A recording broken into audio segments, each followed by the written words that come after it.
Comment percer à jour les secrets du développement durable en comprenant les tenants et les aboutissants? Comment s'éduquer en s'amusant? Eh bien, c'est tout l'art des animatrices de l'association Les Petits Débrouillards. Nous les avons donc rencontrées au Salon de l'Éducation, au stand de la CASDEN, qui est la banque des profs. Et vous allez voir avec elles, tout semble facile, même changer nos comportements et nos habitudes pour préserver la planète. Démonstration. Paris, porte de Versailles. Nous sommes au Salon de l'Éducation où l'association Les Petits Débrouillards a été conviée par le stand de la CASDEN, la banque des profs. Cette association est un réseau engagé d'animateurs qui n'a pas son pareil pour vulgariser les sciences et nous sensibiliser au développement durable. Leur but, nous aider à prendre conscience en douceur que l'on peut changer ses habitudes pour préserver la planète. On ne va pas te dire ce qu'il faut faire ou pas, mais par le partage de la démarche scientifique, d'observer, tirer des conclusions, toi-même tu vas déduire s'il faut que tu changes des choses dans ton comportement et si tous ensemble on doit changer des choses ou non dans notre comportement. Donc là ici c'est le pôle réchauffement climatique. Donc déjà réchauffement climatique, ça t'inspire quoi? La Terre se réchauffe. Voilà. Et pour toi quelles sont les conséquences, on va dire les plus visibles et celles dont on parle le plus? La montée des océans, la montée de la mer. Ouais voilà par exemple. Ça dit que la Terre se réchauffait. Est-ce que seulement la Terre se réchauffe du fait du réchauffement général? Il y a la mer, il y a tous les océans. Exactement. Alors du coup on peut essayer de voir avec une petite expérience toute bête, tu vois. Donc là on va simuler le réchauffement climatique de notre océan. Voilà. L'eau qui est dans la bouteille va se réchauffer. Alors, regarde, qu'est-ce qui se passe? Est-ce que tu observes? Il y a l'eau qui monte, qui va sortir. Pourquoi là elle sort? Je sais pas. Tu sais, je t'expliquais un truc. C'est qu'en fait l'eau chaude va prendre plus de place que l'eau froide. Ça te va comme explication? Très bien. Oui. D'accord. Beaucoup d'adultes, j'ai remarqué aussi, qui ne connaissaient pas ce phénomène et qui étaient vachement surpris d'apprendre que c'était un des phénomènes les plus importants du coup par rapport à l'élévation du niveau de la mer. Et ils regardaient ça et ils disaient vous m'avez appris quelque chose, quoi. Même des grands. Sur le pôle d'à côté, on va te présenter. Après l'expérience qui démontre que l'eau chaude prend plus de place que l'eau froide, ce qui provoque la montée des océans, passons au jeu des énergies renouvelables contre les énergies fossiles.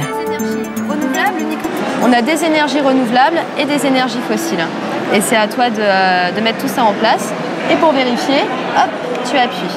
S'il y a des termes qui te paraissent un petit peu vagues, est-ce que la biomasse, par exemple, tu sais ce que c'est? C'est pas du tout ce que c'est. Alors, ça va être les déchets organiques et végétaux, donc à partir desquels on va faire une source d'énergie. C'est ça. Quoi ça? Alors, regarde bien cette image. On voit un radiateur avec un pingouin dessus. Mais qu'est-ce qu'on voit d'autre? Oui, ça descend dans la terre. Ah, ça descend dans la terre. Donc ça va être un indice pour trouver ta source d'énergie. D'accord. Nous, on amène vraiment à expérimenter les choses, à construire, à essayer eux-mêmes. Et du coup, je pense que les informations sont plus vite intégrées quand on a essayé de comprendre par la manipulation. T'es sûr de toi? 100% bonne réponse? Alors, tu peux appuyer sur le petit bouton pour vérifier. Et bah bravo. D'accord. Voilà, tu t'en es très très bien tiré. Alors c'est juste des prévisions qui ne sont pas forcément vérifiées, mais on peut imaginer que dans moins de 100 ans, on n'aura plus de charbon, plus de gaz, plus de pétrole. Donc on se tourne plutôt vers de nouvelles formes d'énergie. Notamment on utilise la force des marées également, et la géothermie qui est une source d'énergie assez récente. Alors est-ce que quand tu as vu ces deux stands sur le climat et sur les énergies, est-ce que toi au quotidien, tu pourrais faire quelque chose pour essayer d'être plutôt dans une idée écologique? Les ampoules basse consommation aussi. Oui, les ampoules basse consommation qu'on utilise de plus en plus. Les appareils électroménagers, par exemple, les mettre en veille. Les mettre en veille? Non, ne pas les mettre en veille. Ah, voilà, ne pas les mettre en veille. Donc les couper systématiquement. Et tu remarqueras que chez toi, il y a beaucoup d'appareils qu'on laisse en veille. Oui, c'est vrai. Des chargeurs, beaucoup de choses comme ça. Quel bilan nos animatrices de choc font-elles de leur travail au sein de leur association? Laissons-leur le mot de la fin.